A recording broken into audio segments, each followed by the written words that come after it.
we're going to start off by making the pastry for our Gypsy Tart. So here I've got 300 grams of flour,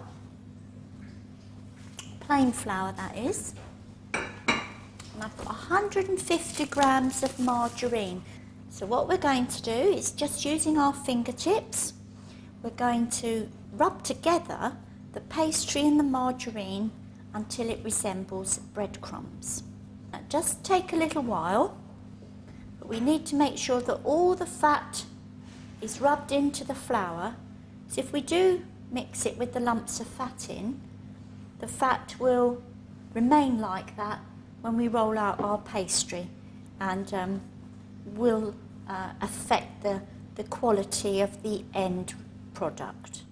So I've rubbed all my fat and flour in together till my mixture resembles fine breadcrumbs.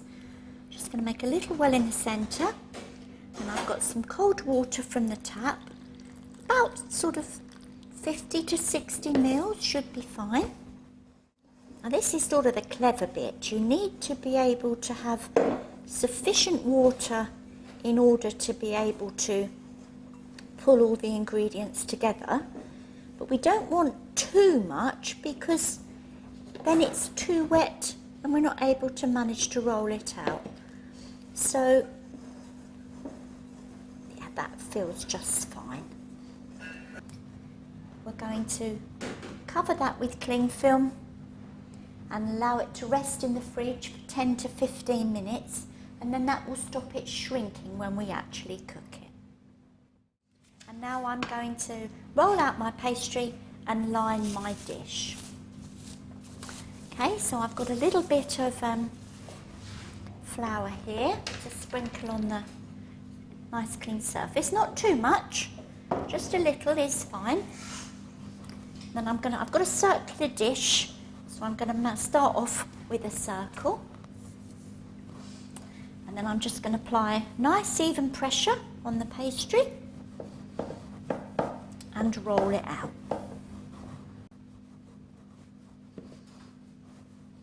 Now it doesn't have to be perfect to go in the dish.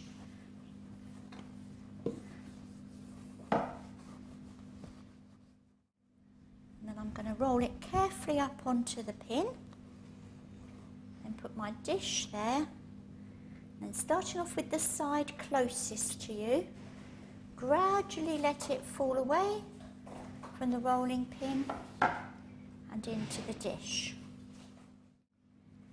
And then we have a few little extra bits here, so just get a knife and, cutting away from you, trim the pastry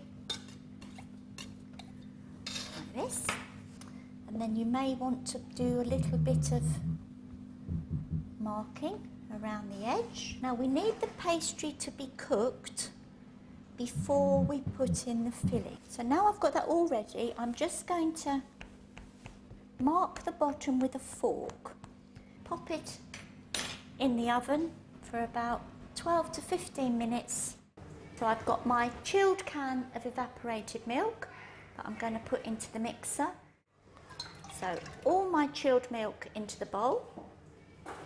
Of course you can mix this together by hand, just might take a little longer. I've got my dark brown sugar, so I'm just going to pour all into the bowl. Then I'm going to turn that on and whisk it until it's thick and creamy. There, see, it's it's still movable, but it is nice and thick. And it's gone quite pale too, pale golden. Allow it to find its own level, and then we're going to put that into a moderate oven, gas mark 4, for just 2 to 3 minutes to allow that filling to set.